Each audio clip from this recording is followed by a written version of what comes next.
11 years after the Battle of Yavin, Luke Skywalker stood inside the Great Temple on Yavin 4, the same stone structure the Rebel Alliance had used as its base during the most consequential military engagement in galactic history, and looked at his first students. He hadn't identified them as infants and separated them from their families to be raised inside a monastery.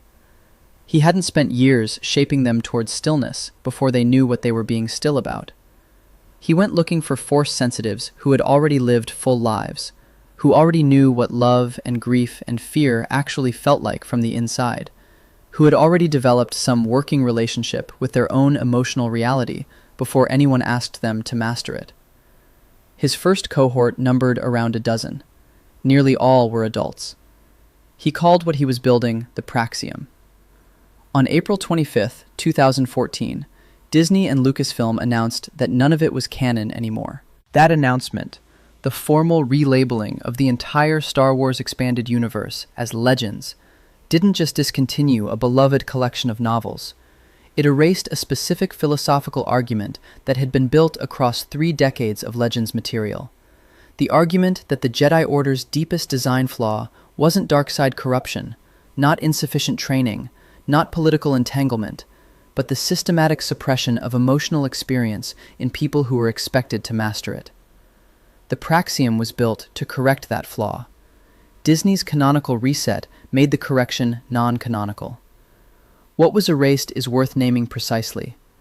Kevin J. Anderson's Jedi Academy trilogy, Jedi Search, Dark Apprentice, and Champions of the Force, published by Bantam starting in 1994, the founding texts of the Praxeum. The new Jedi Order series, 19 novels from Del Rey between 1999 and 2003. Luke's marriage to Mara Jade, his son Ben Skywalker, the re-establishment of the Praxeum on Ossus after the Yuuzhan Vong War destroyed the original building on Yavin 4. The underlying philosophical framework that made all of it coherent.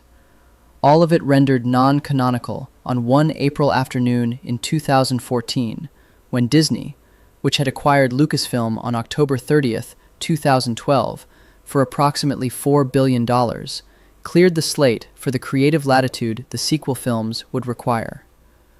That framework, and what it actually solved, is the subject here. The standard Jedi code of the prequel era states it plainly. There is no emotion, there is peace. There is no ignorance, there is knowledge. There is no passion, there is serenity. Every line is a negation. Not manage emotion. Not integrate it. Not even transcend it through understanding.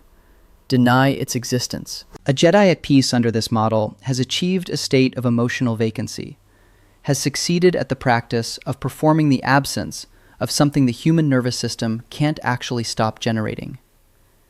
There is an older version of that code.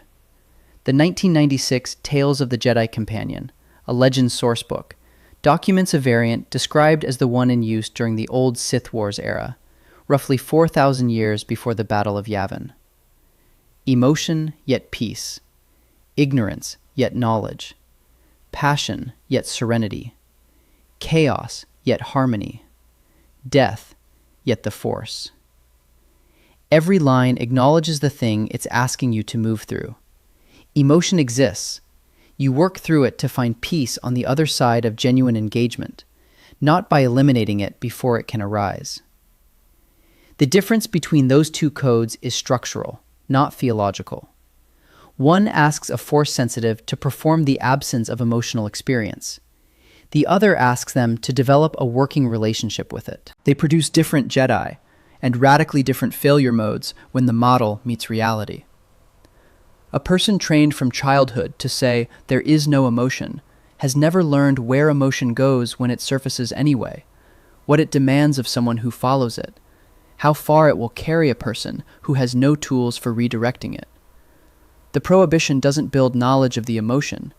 It just ensures that when the encounter happens, and it always happens, it arrives without preparation, without tools, and inside an institutional framework that can't acknowledge the encounter because it has already declared the encounter impossible. Suppression isn't control. It's deferral, and the pressure it defers accumulates. That accumulation is where every major failure in recorded Jedi history was constructed. The Jedi Order's philosophical lineage runs back to 36,453 BBY and the Jedi Order on the planet Tython, in the galaxy's deep core. The Jedi weren't the Jedi. Their governing philosophy centered on the twin moons of Tython, Ashla, representing the light side, and Bogan, representing the dark.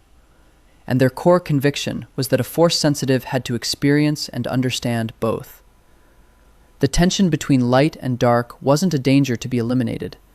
It was a property of the Force itself, to be inhabited and balanced simultaneously. Members who fell too far to either extreme were exiled to the corresponding moon to meditate until they returned to equilibrium. The system held a genuine sophistication the Clone Wars-era order never achieved. The Jedi acknowledged the dark side's existence rather than pretending it wasn't there. They theorized that the solution to imbalance was deeper engagement with the Force, not its controlled restriction. The moon exile system was a real corrective mechanism with a real philosophy behind it. A Jedi in crisis wasn't told that their crisis didn't exist. They were sent somewhere to work through it. The problem was structural, and it surfaced around 25,793 BBY, when a man named Zesh arrived on Tython in a crashed ship of unknown origin, carrying a weapon called a Force Saber. Zesh's arrival catalyzed ideological fractures that had apparently been latent in the Order's foundation all along. Two factions crystallized, one anchored to Ashla, one to Bogan, and spent a decade destroying each other and the planet between them in what became known as the Force Wars. Tython was left a ruin. The surviving Lightside faction, led by Masters Rajavari, Garen Jard, Calibrin, and Terz Sendin, departed and founded the Jedi Order in 25,783 BBY. John Ostrander wrote the Jedi Order story in the Dawn of the Jedi comic series, co-created with artist Jan Duursema, beginning in 2012. He reflected directly on why the Jedi system couldn't hold in a December 2013 interview with 1138.com. Balance is a fine concept, but I'm not sure if it's workable. That's the writer's honest assessment of his own creation, made explicitly rather than left for inference. The Jedi didn't fail because their members were corrupt or malicious. They failed because balance as a governing philosophy is inherently reactive. It requires constant active management of the tension between two opposing forces, which means any sufficiently destabilizing external event hits a system already under internal stress. The moon exile worked for individual members losing their footing. It had nothing for a systemic shock that hit the ideological seams simultaneously across the entire community. One catalyst, Zesh's Force Saber, carrying an alien form of Force energy neither faction had encountered, and the Order collapsed into the exact war it was designed to prevent. The Jedi Order that emerged from Tython's ruins eventually settled on the Emotion Yet Peace code. That transition matters because it represents a philosophical recognition, however imperfect, that balance management had failed and something different was needed. Rather than holding light and dark in permanent tension, the early Jedi shifted toward a model that acknowledged emotional experience and asked practitioners to work through it. The Jedi's lesson was absorbed, at least partially. The Force Wars had demonstrated that a system requiring practitioners to consciously inhabit darkness as well as light can't survive the point where those two commitments become mutually exclusive under pressure. Emotion yet peace abandoned the balance model for something more workable. Acknowledge the feeling, find your way through to serenity without pretending the feeling wasn't there. For a time, that produced something extraordinary. Nomi Sunrider's path to the Jedi Order began in catastrophe, not vocation. Her husband Andor, carrying Adagan crystals intended for a Jedi Master, was killed by criminals they encountered during the journey. Nomi was present. Their daughter Vima was present. Nomi hadn't trained, hadn't sought the Jedi life, had no particular expectation of it. She picked up Andor's lightsaber to protect Vima, survived the encounter, and eventually sought out the Jedi training Andor had been moving toward when he died. She trained as a widow, as a mother raising Vima alongside her apprenticeship. Within a tradition, documented in the Tales of the Jedi comic series covering the old Sith Wars era, that operated under the emotion yet peace framework codified in the 1996 Tales of the Jedi Companion. She didn't enter the Order by renouncing her grief or her bond with her daughter. She entered it carrying both, and learned to function as a Jedi within the reality of those attachments, rather than in the performance of their absence. What she built from that foundation was specific and traceable. Battle meditation, her most distinctive and historically significant force ability, is a technique requiring exceptional emotional attunement to large numbers of people simultaneously. Practicing it means holding the emotional states of an entire fleet in real time, reading the emotional texture of a battle as it shifts, feeling what the pilots and soldiers feel, and harmonizing their collective purpose without losing your own center in the process. The technique is definitionally impossible for a practitioner trained from childhood to have no emotional states of their own. It requires not just acknowledging that other people have emotional experience, but navigating those experiences empathetically, which presupposes sufficient mastery of your own emotional reality to process others without being absorbed by them. That kind of mastery can't be built by prohibition. It's built by immersion. By having felt grief and love and fear from the inside, having survived them, and having learned, specifically and experientially, where their edges are. Nomi eventually became Grand Master of the Jedi Order, presiding over some of the most consequential events of the Tales of the Jedi era. She didn't stop being Vima's mother when she assumed that role. Her daughter remained part of her life in a way the prequel-era Order would have considered structurally incompatible with serious Force practice. The Tales of the Jedi comics show the relationship persisting through the Sith War, through the redemption arc, through decades of continuous service. Nomi's grief over Andor, a grief she never denied and never suppressed into performed serenity, didn't compromise her effectiveness as a Jedi. By the evidence of her career and the specific nature of her abilities, it was the foundation of them. She is evidence that the suppression orthodoxy wasn't always the Jedi way. A different system once existed, at scale, in the same institution, and produced its most accomplished practitioners by working with emotional experience rather than against it. The Ruusan Reformation occurred in 1000 BBY. Following the new Sith Wars, it restructured both the Republic and the Jedi Order institutionally and fundamentally.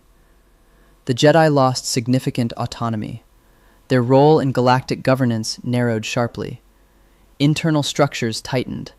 The Order became more centralized, more hierarchical, and progressively more dependent on its relationship with the Republic for legitimacy and material support. The reforms blocked Jedi from holding political office, as they previously had done, and stripped the Order of independent authority that earlier generations had exercised without requiring Republic approval. What the surviving legend sources document clearly is the political and institutional dimension of the Reformation. What they support circumstantially, by comparison of the codes in use before and after, is a corresponding shift in emotional doctrine. The emotion yet peace variant is associated with the old Sith Wars era in the 1996 Tales of the Jedi Companion. There is no emotion, there is peace, is the code operating during the Clone Wars. The Reformation occupies the interval between them. An order being pulled tighter institutionally, required to consolidate, to conform, to subordinate itself to central structures, was almost certainly being pulled tighter philosophically as well. Suppression as emotional doctrine and centralization as institutional doctrine share the same governing logic. Restrict the variable, standardize the output, eliminate the element that can't be controlled. Somewhere in the millennium between the Ruusan Reformation and the Battle of Naboo, emotion yet peace became there is no emotion. The exact moment isn't documented in surviving legend sources. The consequence is.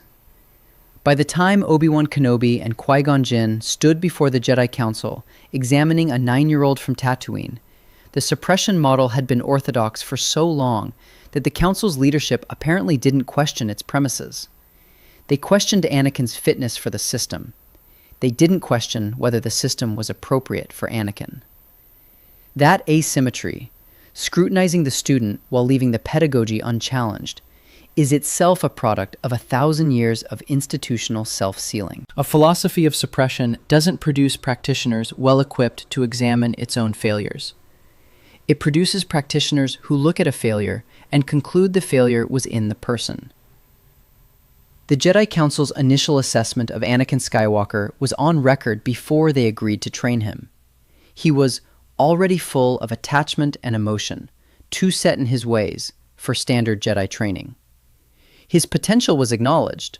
His midichlorian count was unprecedented in recorded history. But his emotional attachments were assessed as a liability.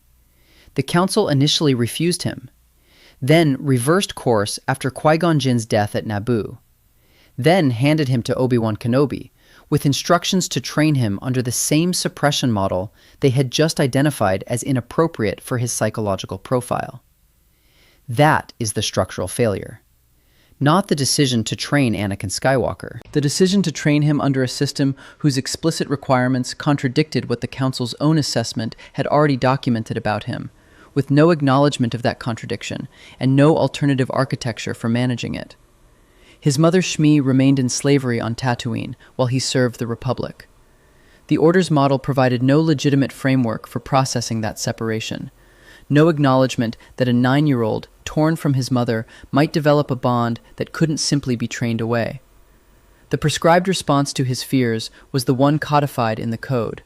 There is no emotion. As his premonitions of Shmi's suffering intensified in the years following Naboo, the Order's answer remained the same. He defied the Council, traveled to Tatooine, and arrived in time to hold his mother as she died. The grief that followed was total, and had nowhere to go within the Order's framework. The Clone Wars Star Wars Character Encyclopedia documents the Council's awareness that his emotional attachments made him a risk. What it doesn't document is any attempt to provide an alternative to suppression as their institutional response to that risk. The grief went underground, unacknowledged within the Order's formal structures, and hardened across years of continued suppression into something that could be exploited by anyone who understood its shape. He secretly married Padme Amidala, not because he lacked discipline in other domains, which his combat record and his institutional loyalty across years of service make clear, but because the Order had given him no path for love that didn't require the performance of its complete elimination. The prohibition didn't extinguish the love. It made the love secret. Secrecy is a structural vulnerability because a secret is leverage for anyone who knows it and is willing to use it. Palpatine knew. The Chancellor had positioned himself across years of careful cultivation as the one figure in Anakin's life who didn't require the performance of emotional vacancy. He offered no spiritual framework for managing attachment. What he offered was simpler and more powerful: validation. He occupied the emotional space the Order had deliberately vacated, the role of the person Anakin could be honest with, the person who wouldn't respond to, "I am afraid for Padme," with, "There is no fear." He had built that position precisely because the suppression model had left it structurally open. A system that forbids emotional expression creates an inevitable demand for somewhere emotional expression can go. Palpatine understood this better than the Council did, and had been positioning himself to meet that demand for years before Anakin's visions of Padme's death gave him the final purchase point. The Council compounded matters with the spy assignment. They placed Anakin in Palpatine's proximity while assigning him to report back on the Chancellor's activities, a loyalty test that also required sustained, intimate contact with the man whose friendship Anakin genuinely valued, and simultaneously withheld the rank of master that his years of service and his demonstrated capabilities had arguably warranted. The request was an institutional insult dressed as a mission. Whatever residual trust the Order might have maintained in Anakin's priorities had no structural support left after that decision. When Padme's pregnancy arrived and his visions of her death in childbirth followed, the Order's response was the one it always had: detachment. Accept the loss before it happens. Release the attachment. The suppression model, operating exactly as designed for 1,000 years, had produced a person structurally maximally vulnerable to the offer Palpatine then made: the power to prevent what the Order offered only acceptance of. Every condition of Anakin's fall can be traced to specific, dossier-supported choices the suppression model made. The unprocessed grief over Shmi, the secret marriage that turned love into leverage, the emotional isolation within the Order, the outside figure occupying the space the Order's doctrine deliberately left vacant. Now run the same profile through the Praxeum's architecture. An adult Anakin Skywalker arriving at the Great Temple on Yavin 4 in 11 ABY carries his emotional history with him as raw material rather than contamination. He has experienced loss. The model acknowledges that and works with it. He knows what love demands. The model doesn't require the performance of love's absence. He brings the weight of slavery, of separation, of years of inadequate belonging, and the Praxeum's curriculum, designed for adults who have already lived, can engage those specifics rather than asking him to declare them non-existent. The prohibition on marriage and family doesn't exist in the Praxeum. Luke Skywalker himself married Mara Jade, a former Emperor's hand, an agent trained directly by Palpatine to be an instrument of Sith power. And that marriage didn't compromise him. Luke's own personal life was the institutional argument made visible at the highest level of authority. When the head of the Order demonstrates through his own choices that emotional integration and Jedi mastery coexist, no external figure can position themselves as offering what the Order uniquely withholds. The offer Palpatine made to Anakin requires a specific structural precondition. The thing being offered must be forbidden elsewhere. The Praxeum removes that precondition by design. Palpatine's exploitation of Anakin required one structural gap. The Order forbade emotional experience, while being unable to prevent it from occurring. And everything Palpatine did lived inside that gap. The Praxeum closes it. If love isn't contraband, its secrecy provides no leverage. If grief is processed within a framework that acknowledges grief as a real thing that requires real tools, it doesn't build unmanageable pressure across years of compulsory silence. The specific manipulation Palpatine ran on Anakin Skywalker can't be run on a Jedi trained by the Praxeum's model, because the structural preconditions for that manipulation aren't present in the Praxeum's design. That's a structural difference traceable directly through the dossier, not a speculation about how a different individual might have behaved. The word Praxeum was custom designed for Anderson's Jedi Academy trilogy. The acknowledgments section of Dark Apprentice, the second novel, published by Bantam in 1994, specifically thanks the person who contributed to custom designing the word. In the in-universe account developed through Legends lore, the term traces to an ancient Jedi scholar who described the concept as a place for the distillation of learning combined with action. Not study in isolation, not meditation removed from consequence. Learning made real by doing, knowledge worked on by experience rather than preserved from it. That etymology isn't incidental. A temple is a place entered by agreeing to leave the world behind, to submit to institutional structures designed to separate practitioners from the conditions that will eventually test them. You arrive at a temple, ideally, without the world's contaminants, and you are shaped in controlled conditions toward a purity that the world outside will then challenge. A Praxeum is a place entered by bringing the world with you, by making prior experience the raw material the training works on, rather than the contamination the training must first work around. The distinction is architectural and philosophical simultaneously. It's the entire argument about suppression versus control made visible in the institution's governing concept. Anderson's 3 Jedi Academy novels established the Praxeum's founding in Legends canon, with a specificity that held up across decades of subsequent material. Anderson was also the primary force behind the expanded universe's internal coherence during this period. He pushed actively for the Jedi Academy trilogy to cross-reference other EU works and build a genuinely shared continuity, rather than a collection of parallel novels that happened to share a setting.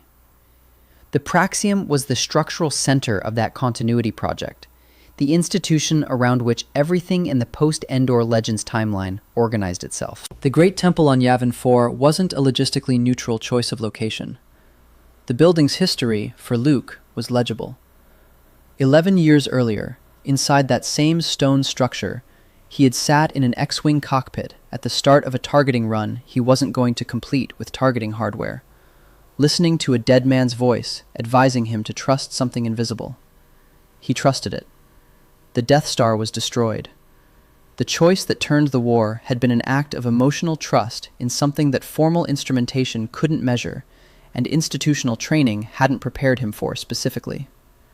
Setting the Praxeum in that building was an argument about what force mastery actually looks like.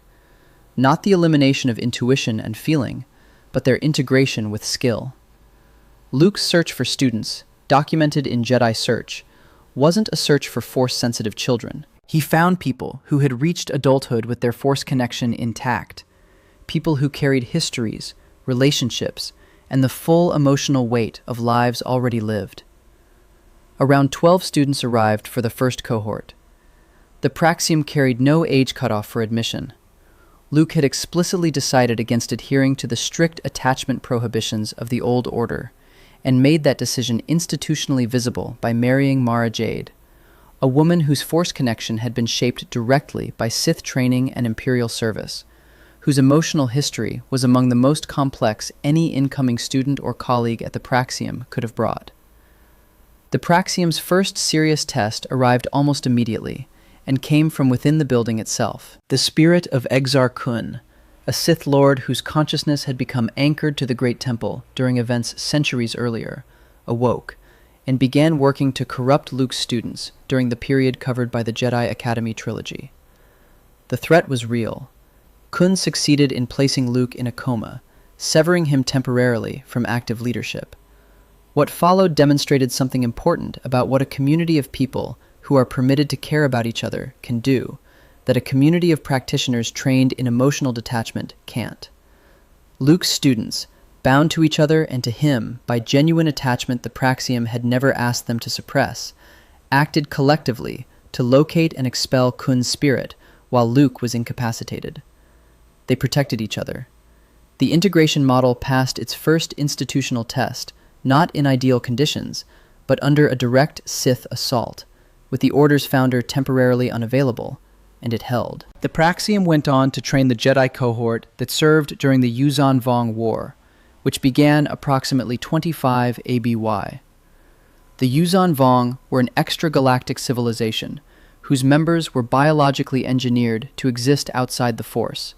Their bodies, weapons, and ships were all organic, and produced no Force signature. A Jedi trained to sense threat through the Force found that sensor unavailable. The Vong War was the most extreme stress test the Praxeum's graduates would face, and its scale, civilizational, spanning years, reaching deep into the core worlds, is documented across the 19 novels of the new Jedi Order series published by Del Rey between 1999 and 2003. The Praxeum on Yavin 4 was destroyed during the conflict. The physical building, the same great temple that had housed the rebel base and then Luke's first academy, was gone. Luke re-established the institution on the planet Ossus. The philosophical framework survived the physical destruction, because what the Praxeum had actually built wasn't a building. It was a cohort of Jedi who carried the model in how they operated. An institution's durability is measured not by whether its original structure survives catastrophic assault, but by whether its graduates do. The new Jedi Order series documents their survival, their adaptation to a war fought against opponents the Force couldn't sense, and the eventual end of the Yuuzhan Vong War. The most rigorous test the Praxeum faced was also the most extreme test any version of the Jedi Order had faced in centuries. The institution rebuilt. The graduates held. The Jedi comparison sharpens the argument by identifying precisely what the Praxeum solved that even the most philosophically generous earlier model couldn't. The Jedi tried to hold both sides of the Force in conscious balance, not suppressing either, but managing the tension between them actively and continuously. Ostrander's assessment from December 2013 stands as the cleanest summary. Balance is a fine concept, but I'm not sure if it's workable. The problem isn't the Jedi's ambition or their philosophical sophistication. It's that balance as a governing orientation is reactive by structure. The Jedi system had a workable response to individual extremity. The moon exile was a genuine corrective mechanism, and nothing for a systemic shock that hit the ideological seams simultaneously across the whole community. When Zesh's Force Saber arrived on Tython in 25,793 BBY, it didn't push individual members off balance. It hit the conceptual foundation of a philosophy that required perpetual active tension between two opposing forces, and discovered that perpetual tension, under sufficient external pressure, resolves into fracture rather than equilibrium. The early Jedi Order's shift to emotion yet peace represented a structural improvement over the Jedi model because it stopped asking practitioners to hold opposing forces in conscious, simultaneous tension, and instead asked them to work through emotional experience toward genuine serenity, a directional process rather than a balancing act. Nomi Sunrider's career is the demonstration of what that process produced at its best. A Jedi who entered training carrying real grief, raised a daughter throughout her service, developed force abilities that required emotional attunement as their operating condition, and served as Grand Master of the Order for decades. The Ruusan Reformation in 1000 BBY began the reversal of that progress. Institutional centralization tightened doctrine. Emotion yet peace gave way, somewhere in the millennium before the Clone Wars, to there is no emotion. The Praxeum's founding in 11 ABY represents the return to the older model's core insight, applied with greater structural intentionality, not just allowing emotional experience, but actively recruiting people who had already accumulated it, making emotional history an admission prerequisite rather than a disqualifying contamination. The epistemological argument underlying this is straightforward. Detached observation of an emotional state, acknowledging its theoretical existence while maintaining deliberate institutional distance from it as practice, isn't the same as having lived through that state and emerged knowing where it goes. A medical student who has read every clinical description of severe pain has genuine theoretical knowledge of its mechanisms and its presentation profiles. They don't have experiential knowledge of what sustained pain actually demands of a person living inside it. The gap between those two kinds of knowledge isn't closed by more theory. It's closed by experience. The prequel-era Jedi trained children to theorize about emotional states they hadn't yet encountered in their adult forms. There is no passion, taught to a 9-year-old who had not yet encountered passion in its most demanding forms, who would spend the next decade suppressing everything that might have built genuine understanding of where passion leads. When passion arrived fully at 22, his theoretical training had nothing to anchor to. The feeling existed. The training had declared it couldn't. The gap between those two facts was the operational space Palpatine worked in for years. Battle meditation, the Force technique that Nomi Sunrider developed into its most effective historical form, makes the epistemological case concretely. The technique requires holding the emotional states of a fleet's pilots and soldiers simultaneously in real time, empathetically, without being absorbed by them, and harmonizing their collective orientation toward a shared purpose. That capability can't be built by a practitioner who has been trained since childhood to perform the absence of emotional states. You can't navigate other people's grief if you have never developed a working relationship with your own. You can't hold someone else's fear without losing yourself if you have never learned where your own fear leads under pressure. The emotion yet peace code produced Nomi Sunrider's battle meditation because it built the prerequisite. practitioners who had genuine experiential knowledge of the emotional states they were being asked to master. The suppression model can't produce that capability by its own design parameters, because it eliminates the prerequisite. Luke's adult recruits arrived at the Praxeum with the prerequisite already in place. The training could work on something real, grief that had already been felt, love that had already been inhabited, fear that had already been encountered and survived, rather than trying to prevent the encounter that the training was ultimately supposed to prepare people for. The Praxeum wasn't making a philosophical concession to human weakness. It was fixing an epistemological design error that had been compounding across the Jedi tradition for 1,000 years. On April 25, 2014, Lucasfilm formalized what Disney's acquisition had made structurally inevitable. All pre-acquisition expanded universe material became legends, no longer part of the ongoing story. The Praxeum ceased to officially exist. Anderson's founding trilogy became a story that hadn't happened in the canonical sense. The 19 new Jedi Order novels documenting what Luke built and what it survived, non-canonical. Luke's marriage to Mara Jade, the institutional argument made personal, the teacher demonstrating emotional integration at the highest level of the order he ran, non-canonical. His son Ben Skywalker, raised inside the Praxeum's philosophy, non-canonical. The re-establishment on Ossus after Yavin 4's destruction, non-canonical. The evidence that the framework could survive civilizational assault and continue producing functional Jedi, non-canonical. What replaced it was a Luke Skywalker who had attempted something, an unnamed, structurally unexplored rebuild of the Jedi Order, and failed when Ben Solo fell to the dark side. The Force Awakens, released in 2015, depicted Luke absent from galactic events, a figure in hiding whose order had ended in catastrophic failure. The philosophical content of what Luke had built in this canonical version, the methods he had used, the emotional doctrine he had taught, none of it's examined in any of the 3 sequel films. The Last Jedi, released in 2017, depicts the aftermath. A broken figure in self-imposed exile on Ahch-To, who had momentarily considered killing his sleeping nephew when he sensed the depth of darkness growing in him. Luke, in this version, has concluded that the Jedi themselves are the problem. He tells Rey they are romanticized. He says they have to end.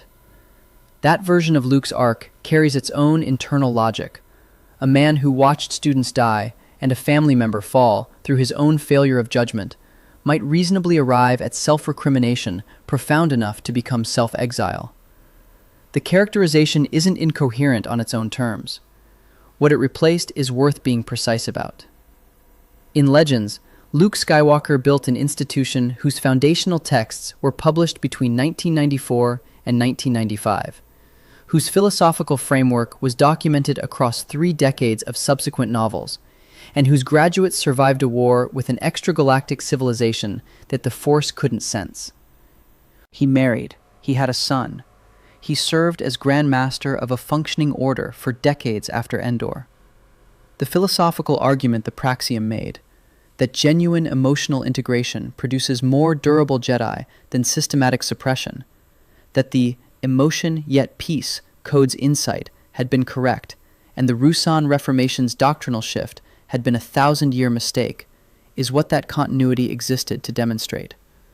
The sequels didn't replace it with a different answer to the same philosophical problem. They replaced it with a failure whose philosophical content was never examined and therefore can't be evaluated, and a Luke Skywalker whose most sustained act of Jedi institution building exists only in a continuity that officially didn't happen. The 25,000-year arc resolves clearly when the evidence is laid out without summary. The Jedi Order, founded 36,453 BBY on Tython, tried to hold light and dark in active, simultaneous balance, and fractured into the Force Wars in 25,793 BBY when a single external catalyst, Zesh's Force Saber, hit the ideological fault lines a philosophy of perpetual tension can't permanently seal. The author who built the Jedi's story assessed their model directly in December 2013. Balance isn't sure if it's workable. The early Jedi Order moved to emotion yet peace, first codified in the 1996 Tales of the Jedi Companion as the code of the old Sith Wars era, roughly 4,000 years before Yavin, and produced Nomi Sunrider, widow, mother, Grand Master, the most accomplished battle meditation practitioner in Jedi history, whose emotional life was demonstrably the prerequisite for her most significant force ability. The Rusan Reformation in 1000 BBY centralized the order institutionally and set the conditions over the following millennium for the replacement of emotion yet peace with there is no emotion, there is peace. The Clone Wars-era temple ran that code on Anakin Skywalker, identified by the Council itself as emotionally incompatible with the suppression model before they applied it to him.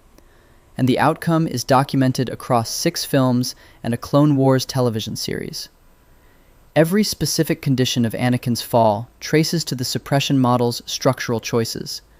The unprocessed grief over Shmi, the forbidden marriage converted into leverage, the emotional isolation within the Order, the external figure positioned to offer precisely what the Order uniquely withheld. Luke Skywalker founded the Praxeum on Yavin 4 in 11 ABY. He recruited adults with emotional histories. He allowed attachment and family. He married Mara Jade and made the institutional argument visible from the top of the Order down. He built the institution in the building where his own most consequential act of Jedi practice had been an act of emotional trust the targeting computer couldn't complete. The Praxeum trained graduates who held together under a direct Sith assault on their founder, who survived the Yuzan Vong War when the original building was destroyed, who rebuilt on Ossus and continued producing Jedi under a philosophical framework that treated emotional experience as the prerequisite for mastery rather than its enemy. The emotion yet peace code, documented in the 1996 Tales of the Jedi Companion, in use during the era that produced Nomi Sunrider, is the more philosophically accurate model, not because it's kinder or more permissive, but because it correctly describes what mastery actually requires. The suppression model trained people to perform the absence of something that can't be made absent. The integration model trained people to develop genuine experiential knowledge of what they were eventually going to be asked to master. The Praxeum understood that distinction and built its curriculum, its admissions philosophy, its institutional policy on marriage and family, and its location on Yavin 4 around it. No previous iteration of the Jedi Order, including the order Luke was trained under, had done this with the same structural intentionality. On April 25, 2014, that argument was discontinued from official Star Wars canon. The Praxeum exists in legends, non-canonical but complete, internally consistent, and documented across 3 decades of material. The philosophical claim it represents, that genuine emotional integration produces more durable Jedi than systematic suppression, hasn't been superseded by anything in current Star Wars canon. Whether